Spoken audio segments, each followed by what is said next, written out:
誰だわ。 Pada video kali ini, kami pun akan kembali menjelaskan dan juga menceritakan mengenai sedikit bocoran cerita singkat untuk dua chapter ke depan, yaitu chapter 306 dan juga chapter 307.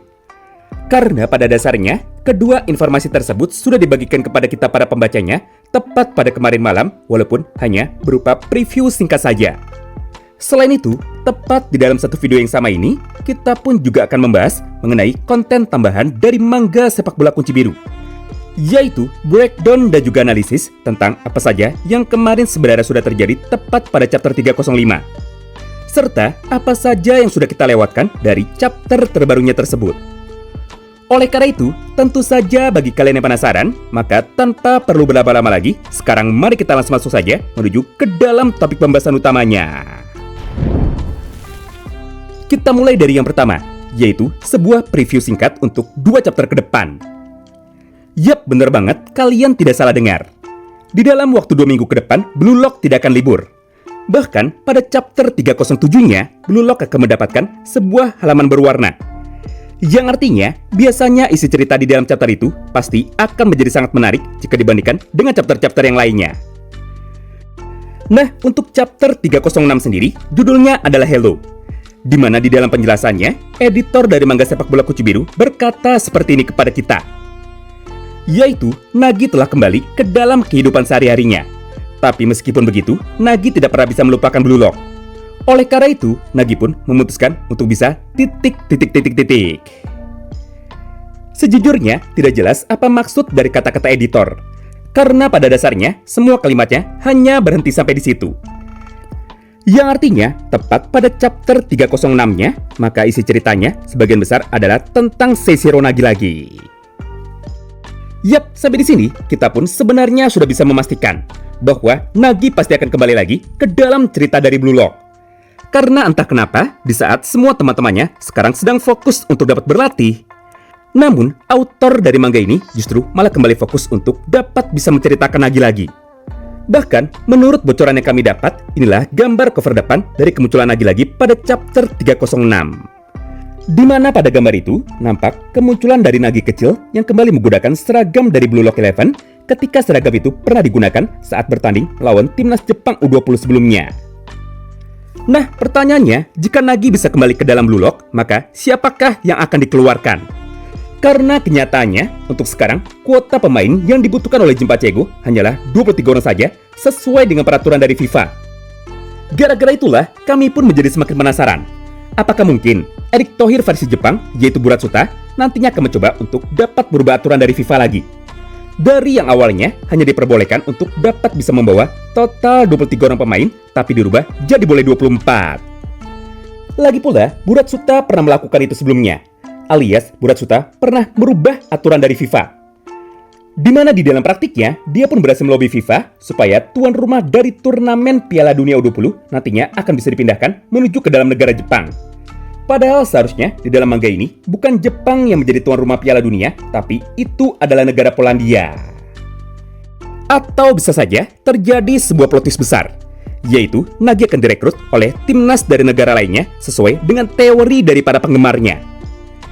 Ya, walaupun menurut kami pribadi, hal itu mustahil untuk dapat bisa terjadi kepada Nagi.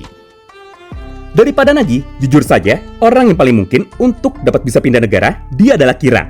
Karena kenyataannya, cerita dari Kira sempat terpotong pada episode yang pertama. Padahal sudah jelas, Kira adalah pemain yang sangat hebat. Namun sayangnya, dia pun memiliki filosofi yang sangat berbeda dengan filosofi sepak bola dari Jinpachi Ego. Ya, apapun itu, yang jelas untuk bisa tahu seperti apakah isi cerita lengkap dari chapter 306-nya ini, maka kalian tunggu saja sampai kami upload video yang berikutnya, entah pada hari Senin, Selasa, atau pada hari Rabunya. Lalu selanjutnya, kita masuk ke dalam poin bocoran yang kedua, yaitu sebuah bocoran potongan cerita singkat untuk chapter 307. Di mana pada satu cover majalah yang sama, editor pun memberikan sedikit preview cerita singkat yang isinya adalah sebagai berikut. Editor berkata kepada kita bahwa Isagi mendapatkan sebuah kesempatan spesial untuk dapat bisa belajar dari negara pusat permainan sepak bola saat ini, yaitu belajar dari negara Spanyol. Atau lebih tepatnya, Isagi dikirimkan oleh Jinpachi Ego untuk dapat belajar sepak bola dari tim Barcelona. Ingat ya, yang dipilih adalah tim Barca, bukan tim Real Madrid.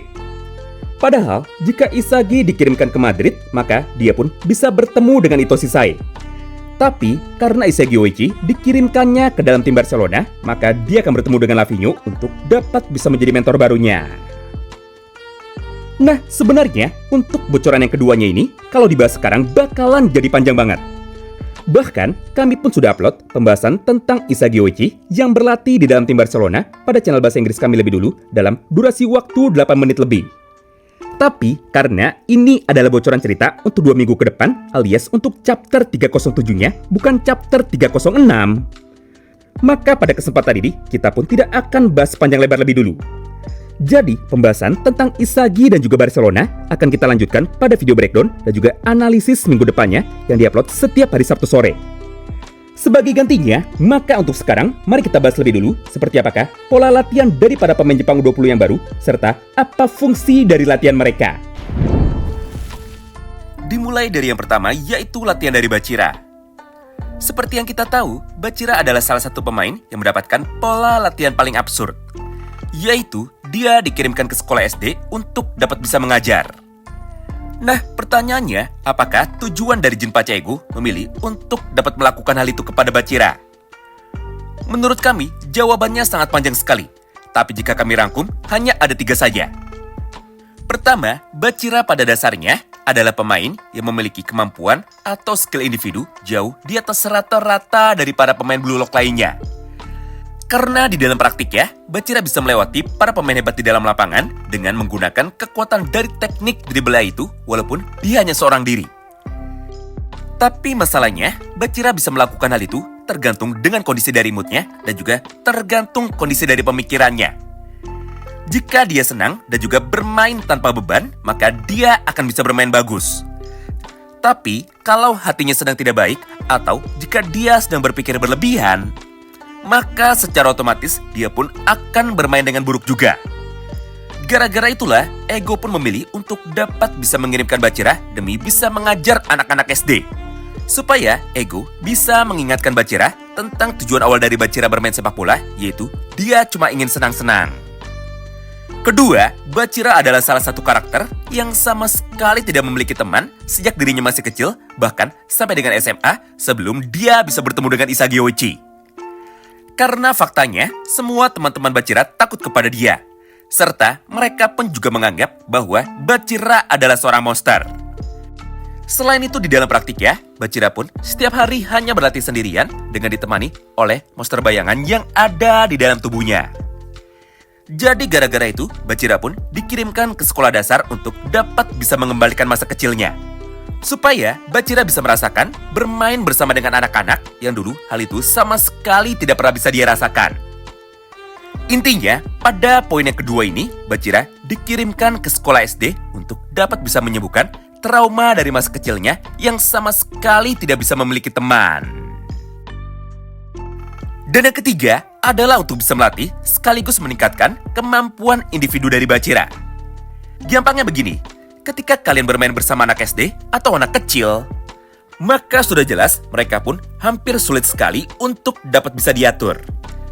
Jadi dengan begitu, di dalam waktu 2 minggu ke depan, Bachira akan dikejar-kejar oleh semua anak muridnya itu, dengan niat untuk dapat merebut bola tersebut tepat dari kaki Bachira.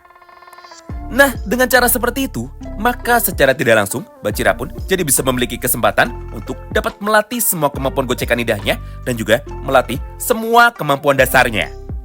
Sambil terus berusaha untuk dapat bisa menghindari kejaran dari semua anak-anak SD itu. Ya, kurang lebih mirip seperti Sanji yang dilatih untuk dapat menghindar dari kejaran para Okama. Intinya, pada poin yang ketiga ini, Bachira latihan mempertahankan bola di kakinya sambil dikejar puluhan bocil-bocil SD. Sekaligus, Bachira juga berlatih untuk dapat bisa menjadi guru dari mereka. Waduh, baru 1 orang saja, udah panjang banget analisisnya. Kalau semuanya kayak gini, kayaknya videonya bakal kepanjangan. Jadi mulai dari sini, analisisnya akan kami persingkat dan juga langsung ke intinya aja. Tapi kalau mau diskusi, silahkan komen aja di dalam kolom komentar. Selanjutnya, yang kedua adalah Ito Rin. Rin sendiri disuruh latihan untuk dapat bisa bermeditasi.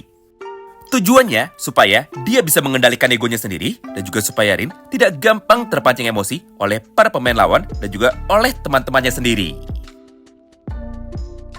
Sedangkan yang ketiganya adalah Ryusei Shido. Dia disuruh bersenang-senang. Tujuan dari latihan ini adalah untuk dapat bisa meningkatkan kreativitas dari seorang Shido. Karena semakin banyak aktivitas random yang dilakukan oleh Ryusei Shido, maka semakin banyak pula gerakan-gerakan akrobatik yang nantinya dapat dijadikan sumber inspirasi dari tendangan Ryusei Shido ketika dirinya berada di dalam lapangan. Lalu, yang keempatnya adalah King Baru. Dia dilatih oleh tim American Football tapi versi Blue Lock. Menarik ya, tubuh dari abang-abangan American Football ini tidak ada satupun yang kecil. Bahkan, semuanya nampak sangat besar-besar dan juga nampak sangat berotot. Dari sanalah, maka kita pun sudah bisa memprediksi bahwa Baru dilatih oleh tim American Football supaya Baru bisa meningkatkan kekuatan fisiknya dan juga kekuatan pendukung lainnya. Contohnya, latihan mirip seperti Sensei Juro yang berlari dengan kekuatan bodinya supaya dia tidak mudah dijatuhkan. Kedua, latihan menerima umpan dari para pemain American Football mirip seperti Alexander atau mirip seperti Monta. Ketiga, melatih insting predatornya mirip seperti Takeru Yamato untuk dapat bisa menjadi pemburu. Entah itu untuk dapat berburu gol ataupun berburu para pemain lainnya. Supaya para pemain dari tim lawan nantinya tidak mudah untuk dapat bisa melewati Baru. Kelima adalah Mikage Reo. Udah jelas lah ya, dia disuruh latihan kayak Isagi Oichi. Bedanya, yang ditonton oleh Mikage Reo adalah permainan dari teman-teman satu timnya supaya Reo bisa meniru teknik bermain dari mereka semua. Keenam adalah Kunigami. Dia dilatih boxing untuk dapat meningkatkan respon dan juga kekuatan fisiknya. Ketujuh adalah Hyoryu. Dia dilatih bermain game, tujuannya untuk dapat meningkatkan kemampuan berpikir dari Hyoryu. Supaya dia bisa mengambil keputusan dengan tepat pada waktu yang tepat juga ketika dirinya akan memberikan umpan. Kedelapannya adalah Karasuta Bito. Tugasnya adalah untuk lari di pedesaan, naik turun gunung demi bisa melatih fisiknya. 9 adalah Jingo Raichi, di mana latihan dari Raichi adalah latihan sumo. Karena pada gambar ini, kita pun bisa melihat dengan sangat jelas bahwa Raichi kebetulan sedang berada tepat di dalam sebuah lingkaran.